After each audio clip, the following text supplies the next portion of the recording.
Welcome to the Bolt Report podcast. I'm your host, Chris Kendrick. On this week's episode, we catch up with Elm's head women's soccer coach, Sean Milbier, as well as two of our men's volleyball student athletes, Gabriel Reis-Levy and Daniel Bondarovsky. And all you fans tuning in home, you can stay up to date with all your Elms College news, scores, and stats by visiting the Blazers official website at ecblazers.com and follow the Blazers on social media at Elms Blazers. Now, here's the Bolt Report podcast.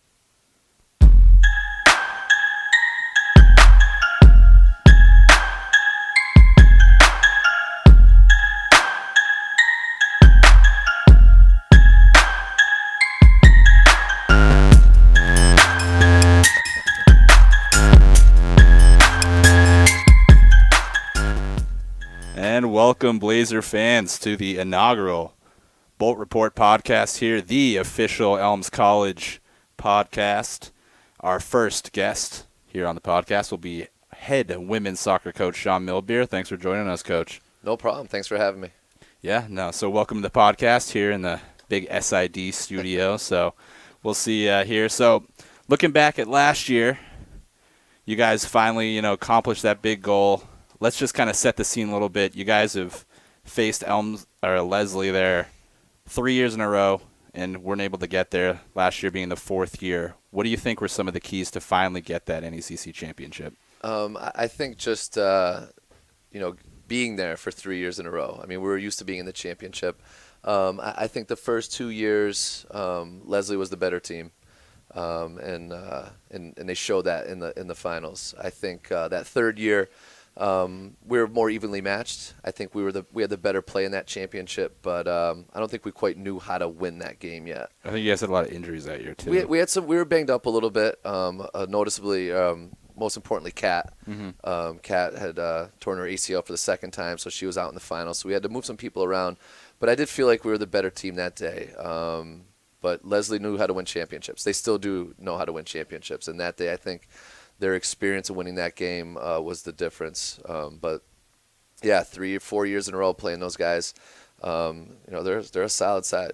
Yeah, and now last year you guys were finally able to win that NECC championship.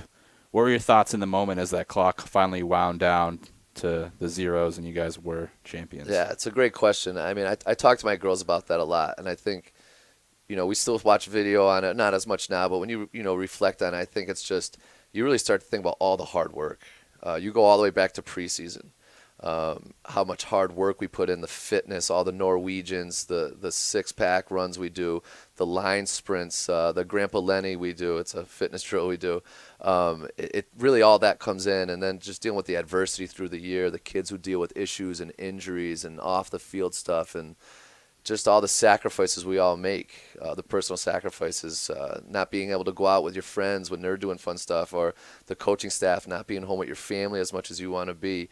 All that stuff comes up, but it's tough, and we do make a lot of sacrifices, but when those final seconds go off and you're the champion, it's all worth it. Now you guys, of course, are owners of the Cup.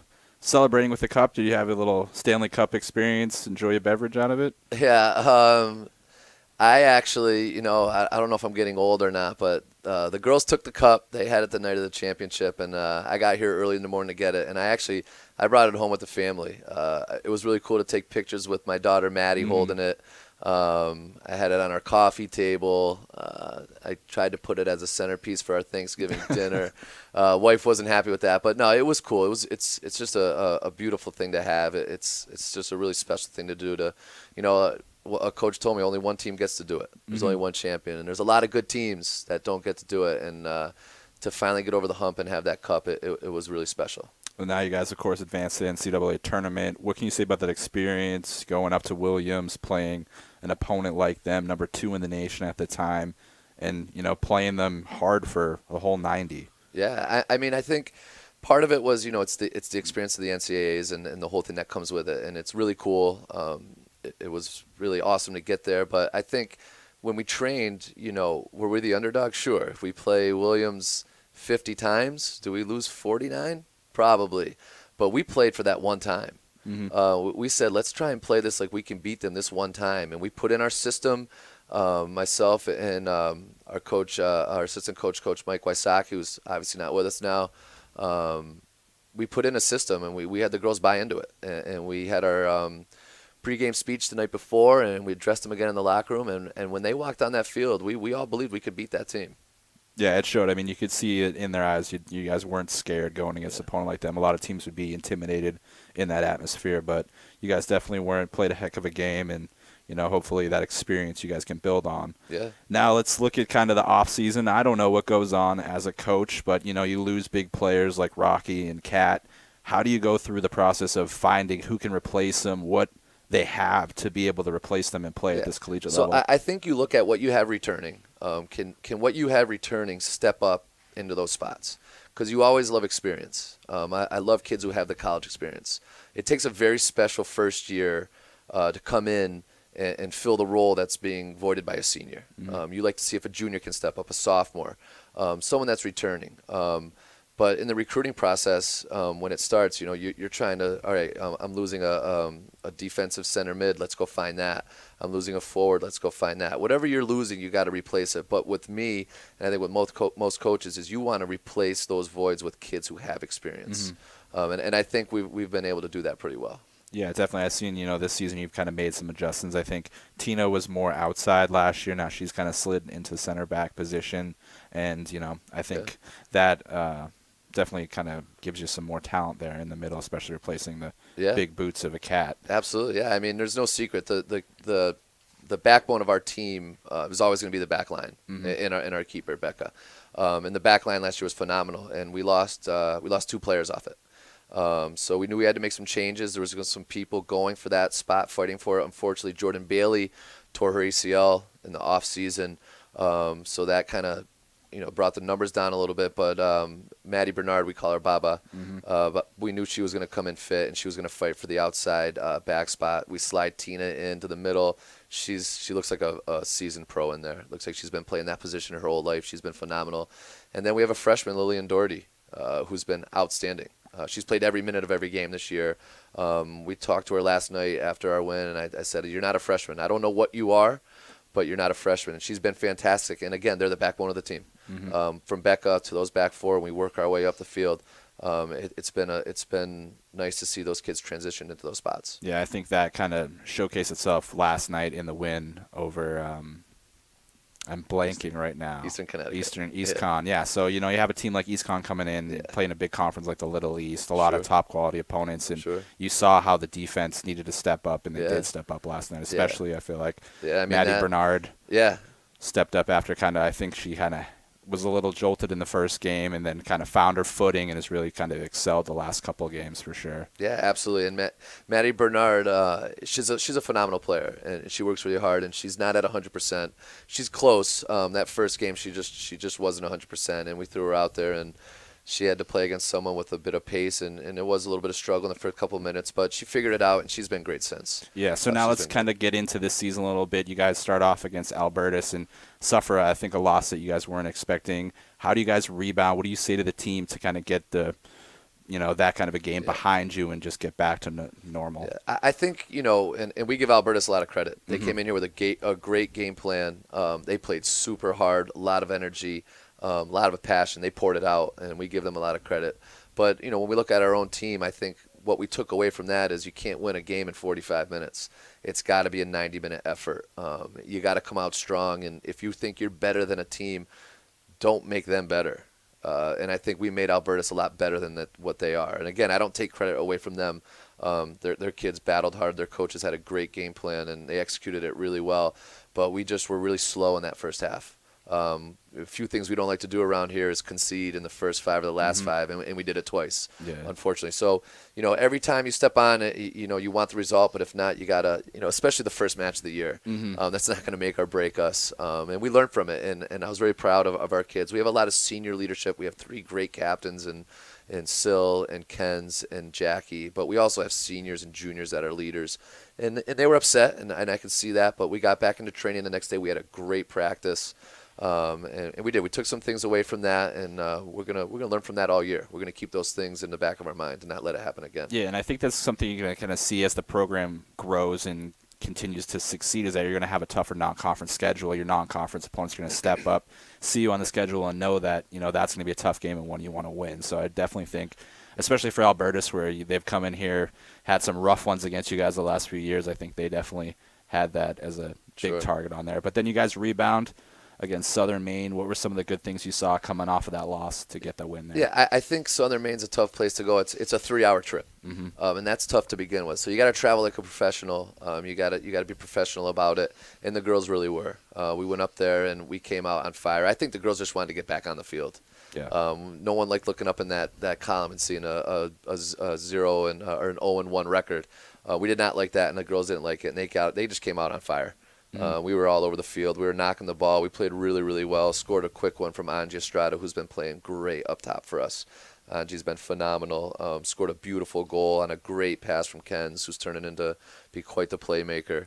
And then the second goal was just, a hard-fought win in the middle of the field from Haley Richard. She distributes the ball up through the channel, and Ken's just kind of outworks their player and gets in the back of that. So I was very pleased with that performance. Some things we could have worked on there. I don't think it was a full 90-minute effort, but it was a good road win. Yeah, I know one thing we talked about the last game was kind of the team chemistry. You said they really came together after the win at EastCon last night, but we've talked kind of how the lineup's been a little mix and match. You had some injuries you've had to deal with. How have you felt the cohesion on the team on the field has been? Yeah, I think the cohesion with this team is always there. I think one thing when we break it down, we don't consider ourselves a team. We really call ourselves a family. We act that way, and there are moments absolutely, but it has been difficult. If I could say one word we've had to deal with, it's adversity. We had some kids get hurt in the off season, some serious knee injuries, and it really our bench I thought would be very deep, hasn't been as deep. So we've had kids that had to step up and play different roles and fulfill and do different jobs, and they've been fantastic at it. I look at a kid like Jackie Susi. He's playing 90 minutes a game in a position that all you're doing is running. Kensler Rochelle doing it 90 minutes. Our girls in the back usually play 90, but they've just been fantastic. A girl like Kelsey Shea who's been all over the place, and there's a lot of names I can say now that have just been phenomenal. A girl like Gigi. Who's been fantastic. Gigi's just been lights out since preseason. Played some big minutes last night in a big spot. I'm very, very proud of the way she's shown up and really been a difference for us. Yeah, and now on top of that, what can you say maybe about the bench there? You got to have that depth on the bench, the players that you can come in and replace your starters there on the field. How can you say about your bench this year? Yeah, I mean, a big kid that's been coming off the bench for us is Danny Asklar. Danny wants to start. And she should, and she should be a starter. But for this team, we need her to come off the bench to just fulfill a certain role and do a certain job for us. And she's been fantastic at it in multiple positions. A kid that's transferred in for us, Shannon Denault, who's come in off the bench and done some big things off the bench for us. Some of the freshmen who've come in and done a good job playing some minutes for us. So as we get healthier, our bench will get a little bit deeper. We're a little thin right now, but kids coming back soon will be real nice, and we'll just continue to get that depth because, as you know, as you get into this season, it's a grind. It's an absolute grind, and you need to be able to look to that bench and see that 12th player, the 13th, 14th, 15th player, and they need to make an impact on the game. So we're a little thin there right now, but it's going to get better, and I'm happy with what we're doing right now. Yeah, now let's kind of look at this weekend. We can kind of build off of that whole tough non-conference slate. You're going to New England College for a big invitational. You got Montclair State Saturday, New England College Sunday. How do you guys prepare for a tournament against some tough opponents, but also having to play back-to-back? Yeah, I mean, that's a great question. I think first with the going back-to-back, it kind of goes back to what we were speaking about a minute ago is the bench. On Saturday, we're going to need a lot of kids to play, and Sunday. We'll go deep into our bench. We kind of did it up at Southern Maine, where we were a little beat up, and we played, I think, 18, maybe 20 players, maybe 21 players played in that game, and they did a great job. And it's going to have to be that this weekend because Montclair State is just a dynamite team. They're ranked nationally in the top 25 right now, and they're just a big, strong, physical team. They're always in the NCAAs, usually the second round, sometimes the Sweet 16. It'll be a massive test for us. So that's Saturday at 5. We'll game plan for that. It'll be a little bit similar to last night, a team that's very good at possessing the ball and moving the ball really well. So we'll go up there and do our best to try and get a result. And then we'll try and make sure we're prepared for Sunday. New England College is also a very good team. They'll be at home. Team that's actually joining our conference, and they're a good side. So we'll go up there and we'll try and get 2 results. But like I said, we'll go up there, we'll battle. A lot of kids will play, and we hope to come back with true results. Every time we step on the field, we look for that. Yeah, well, we want to wish you luck on the tournament there, Coach Milbier, and then the Blazers will be back here on Leary Field, the coveted Leary Field. Leary Field. The 13th against Nichols, another non-conference game, another tough one. That'll be at 7 p.m. What can you say about that one before we sign off? Yeah, listen, you hit the nail on the head. I mean, we love playing here. Mm-hmm. We very rarely lose here, but we never play poorly here. But it's a big reason. It's on our campus. It's our field. It's where we train. We love our fans. We love our fellow student athletes. We love the support. But Nichols will be another tough one. I mean, we have no easy games, but like I said, we'll get through this weekend. We look forward to going up and traveling and playing good teams, and then we always look forward to being on Leary. Yeah, well, we'll see you guys back on Leary. Looking forward to it after a big win last night. I'm sure the team is fired up, and we wish you nothing but success, Coach Milbier, and thanks for joining us here on the Bolt Report podcast. Absolutely my pleasure. Thanks, Chris. And welcome back, Blazer fans, to the Bolt Report podcast. Here in this next segment, we're sitting down with two of our student athletes here at Elms, two men's volleyball players. We got Gabriel Reis-Levy and Daniel Bondarovsky joining us here in the podcast. How's it going, guys? Pretty good. Well, thanks for having us, Chris. Yeah, no problem. How's it been getting back into campus? You guys are seniors now. How's it feel returning here now for your fourth year? Still a shock of reality, I'm not going to lie. Yeah. Still cannot believe that I'm a senior, but since seems that was like yesterday that I was a freshman, so it's going pretty well so far. Mm-hmm. Now, let's touch a little bit about the international background. What do you think is some of the differences, of course, coming from Brazil now to the States and being here in Chicopee specifically? Well, I think there's a huge difference when it comes to cultural background. Mm-hmm. Not just that, but we're also from a huge city in Brazil, Rio de Janeiro. And doing that transition from a huge city to a small city, even though it's been 3 years now, it's still pretty hard to get used to. Mm-hmm. Yeah, I can relate to you guys a little bit. Before high school, I grew up in Boston. My parents decided to move to Montana. So I went from like the big city of Boston out to like Big Sky Country, Montana, like nobody around, population of like 20,000 people. So I can relate a little bit to that. But Rio, of course, on a different level. I mean, one of the biggest countries or biggest cities in the world. What's it like being in Rio? I've never had the chance to travel there. Kind of, what's the city like? What's the atmosphere like down there? We can definitely like assimilate Rio with California West Coast, definitely, because not just because of the weather, but also because the crowd. Like, I mean, every corner that you go, you're gonna find people. You're always gonna have something to do. You're not gonna be just like in college doing your homework, doing your things, or playing volleyball. You can have a perspective that you're always gonna have find people from different countries, from different places, different nationalities. So it's pretty fun, and you always have something to do. So I love Rio, definitely. Now, if we come back here a little bit, what do you think some of the appeal of Elms College to bring in that international student base? You mean like in the sport-wise, or? Well, I know, yeah. For you guys, I think Coach Sheila had a lot of the influence on bringing you guys here. But what is some of the appeal, maybe, about the Elms community that is positive for international students? Well, what I love about it is, since you talked, we're both international students. We're far away from home. Mm-hmm. We're living in a different culture. So we're really not sure sometimes how to act. And when you have a problem, we don't know who we should rely on. Mm-hmm. And I think that here at Elms, because we have a small community, everybody's so close to each other, it's a family environment. That, for me, is such a positive thing that it's the major key for what attracts Elms to me. Awesome. Well, that's a great answer, Gabe. Now, of course, the big thing that brought you guys here was Coach Sheila and the volleyball program. What were some of the deciding factors that made you choose a school like Elms, I'm sure, over other probably opportunities you had? Definitely, the biggest reason was definitely like Sheila for sure, and also the challenge, because when I chose Elms like for the first time, I wasn't wanted to be like just one more person. Like I don't want it to be like just one more, like a number. Mm-hmm. So Another I wanted face in the crowd. Yeah, so like I wanted to be someone, and also like I've heard that like volleyball here, like they still have like a lot of records should be done. Like I mean, a lot of like things should be done, and I totally believe on Sheila and the program, like the volleyball program that we're having here.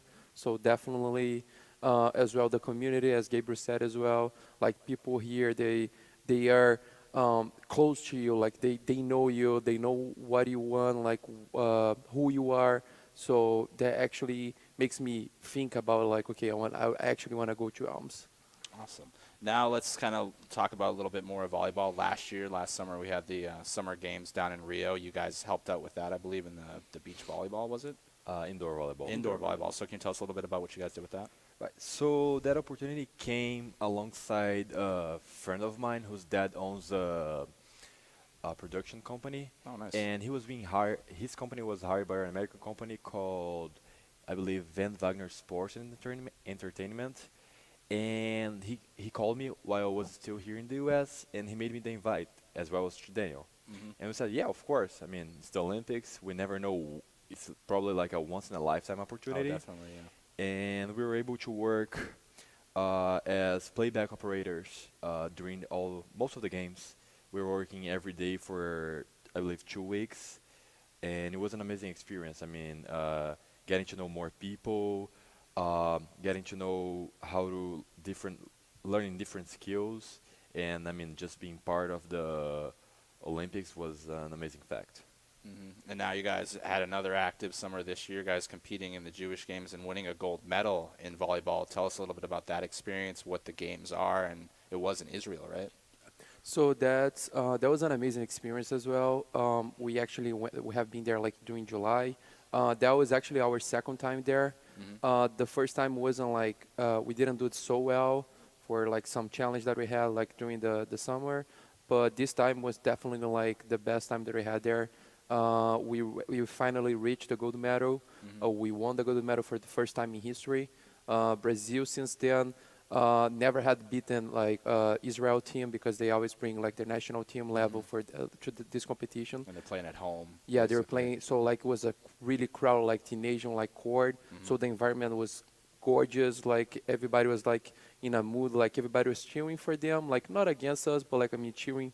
Like the environment was amazing. Yeah. And we had the chance like finally to get the gold medal and be part of the history. So it was amazing. It was an amazing experience that we had there as well. Was that the biggest venue you guys have played volleyball in? Oh yeah, absolutely. But not just that. In addition to the whole tournament itself, we had the honor to play with an Olympic player. Oh, yeah? Yeah. So our setter, Marcelo Garten, he played the Olympics for Brazil in 2008, I believe. Yes. And he got a silver medal. Besides that, he has multiple titles with the Brazilian national team. He played throughout the world. He still plays nowadays. He's 44 years old, but he's amazing. And I mean, for both of us, it was an honor to play with a guy like that. Is there any kind of wisdom or advice he passed on to you just coming from such a legendary player? Right. I think the most important one was always to stay calm. You know, even though sometimes we were behind score, we were losing by a lot. Whenever I would look at him, he would be calm, just relax and ready to play the next play. Yeah, point by point. And also, like, that's another thing, too. This one is the thirdest event, like, the thirdest biggest event in the world.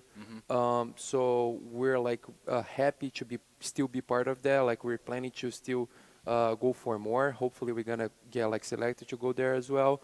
But also, the structure, every single thing, like everybody, like they show our games to everybody, like around the area, like the whole Israel, like the country Israel, like they stop, like to watch our games, to watch all the events that was going on at the same time.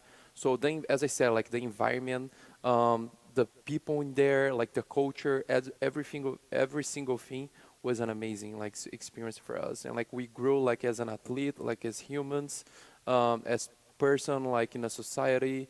So I mean, don't have anything else to complain. Like I mean, it was an amazing experience. Yeah, it's definitely a rare opportunity to have something like that, to especially compete in one of the largest athletic events in the world and be able to, partake in it firsthand is amazing. But let's go back a little bit to Israel. What's some of your favorite things about Israel? You said you've been a couple times now, maybe that we don't know about Israel traveling there. What are some of your favorite things about the country? Right. So in my case, it was my fourth time in Israel. The thing that I like the most is, of course, top one is the Western Wall, because it's our religious connection with Israel. It's the most sacred place for us.